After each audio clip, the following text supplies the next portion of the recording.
एक छोटे से गांव में रमेश नाम का एक गरीब आदमी रहता था। मेहनती और ईमानदार रमेश हर दिन खेतों में काम करता और अपनी छोटी सी झोपड़ी में अपनी पत्नी और बच्चों के साथ रहता।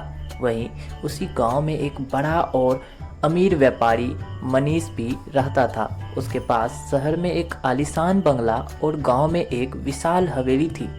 दिवाली का समय नज़दीक आ रहा था।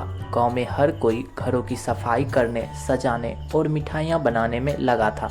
रमेश के पास ज़्यादा पैसे नहीं थे, इसलिए उसने अपने बच्चों के लिए नई कपड़े नहीं खरीदे और बाजार से मिठाइयाँ लाने की बजाय खुद घर में कुछ लड्डू बना लिए। उसके बच्चे अपनी छोटी सी झोपड़ी को रंगीन कागजों से सजाते और अपने माता पिता के साथ मिलकर दियों में तेल भरते।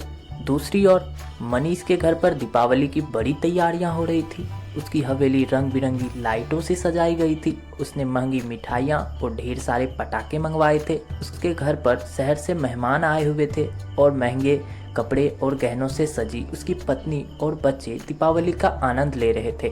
दीपावली की रात आई। रमेश ने अपनी झोपड़ी के सामने कुछ मिट्टी के दिए जलाए। उसकी पत्नी और बच्चे उसके साथ मिलकर आरती गा रहे थे।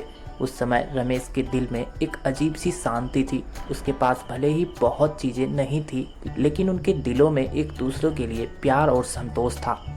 उसी समय मनीष की हवेली में शोर और पटाखों का धमाका हो रहा था। सब लोग व्यस्त थे, लेकिन कहीं ना कहीं मनीष के दिलों में एक खालीपन था। उसकी आलीशान जिंदगी के बावजूद उसे हमेशा कुछ और पाने की चाह रहती थी। वह देख रहा था कि सब लोग खुशी की नाटक कर रहे थे, पर असली सुकून कहीं गायब था। अगली सुबह रमेश के बच्चों ने जब मनीष के बच्चों को अपने घर के पास खेलते देखा तो उन्होंने उसे अपने साथ खेल में शामिल कर लिया। मनीष का बेटा रमेश के बच्चों के साथ उस दिन बेहद खुश था। वह मनीष के पास जाकर बोला, पिताजी, असली खुशी तो रमेश अंकल के घर में है। उनके पास ज़्यादा नहीं, फिर भी वो कितने खुश हैं। यह सुनकर मनीष को एहसास हुआ कि असली खुशी धन में नहीं, बल्कि सच्चे रिश्तों और संतोष में होती है।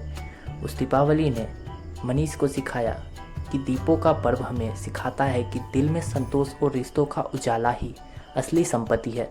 सीख, दीपावली सिर्फ रोशनी का त्योहार नहीं है, बल्कि हमारे दिलों में प्यार, सादगी और संतोष का भी पर्व है।